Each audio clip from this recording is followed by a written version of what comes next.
Kuna kitu mimi kinaniuma sana. Yaani kitu hicho kinaniuma. Watanzania, leo nimeamua niongee ukweli wa Tanzania wenzangu. Kuna mtu amekuwa msumbufu sana Tanzania hapa.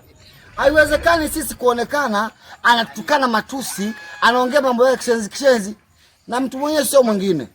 Ni kabinti fulani hivi kanazungumza eti wenye simu za mkopo mashoga, waliowakopeshea simu za mkopo mashoga, aliyokopeshewa na aliyokopa wote mashoga. Mimi imeniuma kiukweli. Mimi imeniuma. Wewe ukasemaje? Nani akasema mpumbavu kama huyu? Simu yako hii umenunua umekopa. Sasa wewe kwani kukopa unafikiri utakuwa na hela la kununulia simu? Mimi nimetoka Shinyanga kule, nilikuwa natumia simu za kuazima. Leo inamefika kana Bariadi Nyangokola jijini kabisa karibu na Matongo Mwangwali huko.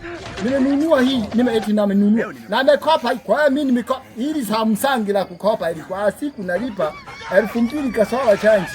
Hili hapa. Sasa leo tuambie sisi mashoga, mama yako baba yako sio mashoga. Wa mtoto jitaza tena nakwambia hivi, mwambie akome, asirudie. Kwenye kikao cha wanaume tunajadiliana. Na nasemaje? Huyo jina umesema nani? Anaitwa Makrina, anakaa Mang'ula. Makrina, jiandae. Nasema nkosha ntimpite hapa. Okonya, unyari ile shibino. Na kuambiaje, simu za mkopo tunatumia na tutakukomesha. Yaani nitakuonesha kazi.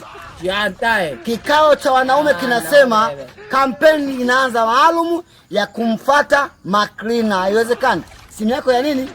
Samsung la mkopo. Mkopo? Kwa maana yake? Koma. Shida.